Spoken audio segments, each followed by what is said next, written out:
आइए सुनते हैं अलका सैनी जी की कहानी हमदर्दी। एकता और काजल दोनों सहेलियां थीं।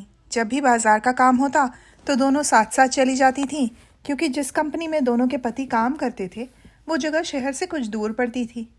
वो दोनों अपनी कंपनी की बनाई कॉलोनी में रहती थीं। एकता जब काजल के घर पहुंची तो वो भी तैयार नहीं थी, इसीलिए वह एकता को कुछ देर इंतज़ार करने को कहती है।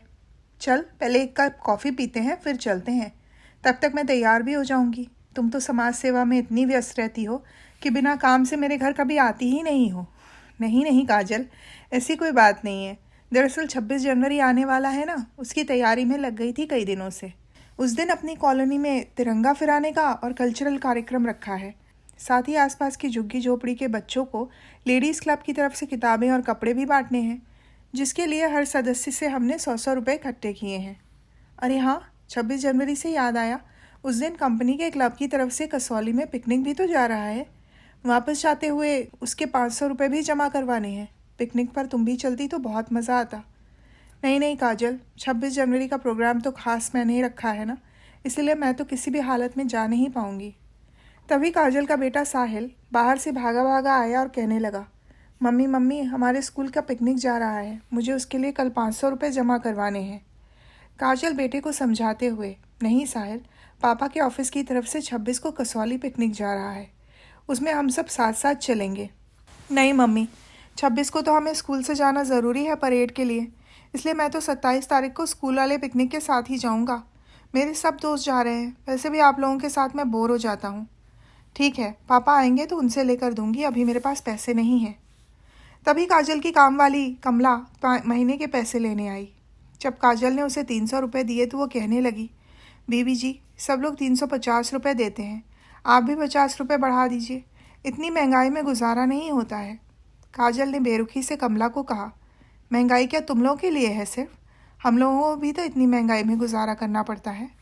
बीबी जी, छोटी बेटी बीमार है, भगवान के लिए 50 रुपये और दे दीजिए ना, उसकी दवा लानी है।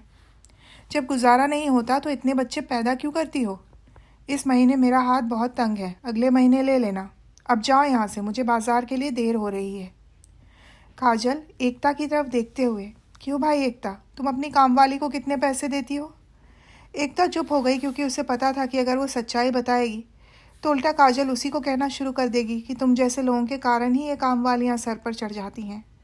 मन ही मन एकता सोचती है कि हमारे दिखावे भरे समाज की क्या यही सच्चाई है?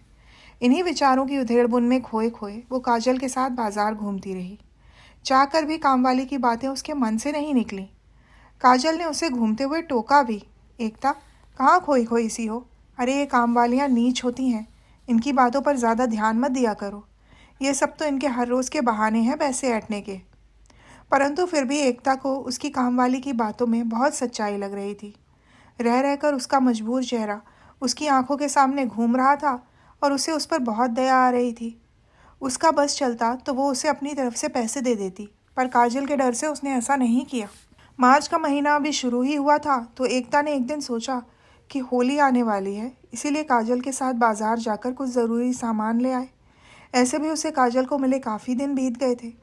ये सोचकर वो काजल के घर पहुंची। जब उसने घर की घंटी बजाई तो दरवाज़ा काजल की कामवाली कमला ने खोला। उसे देखते ही एकता ने कमला का हाल पूछते हुए काजल के बारे में पूछा तो कमला बोली, बीवी जी, आपको नहीं पता, काजल मेम साहब तो कई दिनों से काफ़ी बीमार हैं। ये कहते हुए अंदर के कमरे में ले गई जहाँ काजल लेटी थी। कमला ने एकता को कुर्सी दी बैठने के लिए और कहने लगी, बीवी जी आप बैठिए, मैं आपके लिए चाय लाती हूँ। काजल एकता को देखकर बिस्तर पर थोड़ा उठकर बैठ गई। आओ एकता बहन, बहुत दिनों बाद आई हो, कहो कैसे आना हुआ? क्या हुआ काजल, तुम तो काफ़ी बीमार लग रही हो। इतनी हालत ख़राब थी तो मुझे कहलवा के बुलवा लिया होता। काफ़ी दिक्कत आई होगी ना सब कामों के लिए।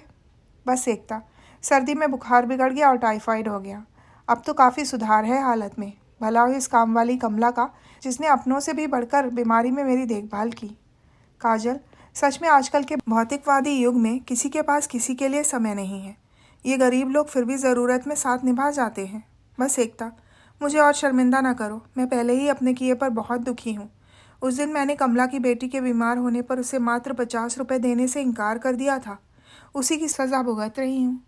काजल, अपना मन दुखी मत करो, जो हुआ सो हुआ, जब जागो तभी सवेरा। ये गरीब लोग बेचारे 500 रुपये के लिए हमारे कितने काम कर देते हैं, परंतु फिर भी हम लोग अपनी ऐश परस्ती में तो हज़ारों रुपए उजाड़ देते हैं, परंतु किसी गरीब की मदद करने से कतराते हैं। ये हमारे समाज की त्रासदी है। तो ये थी अलका सैनी जी की कहानी हमदर्दी। सुनने के लिए धन्यवाद।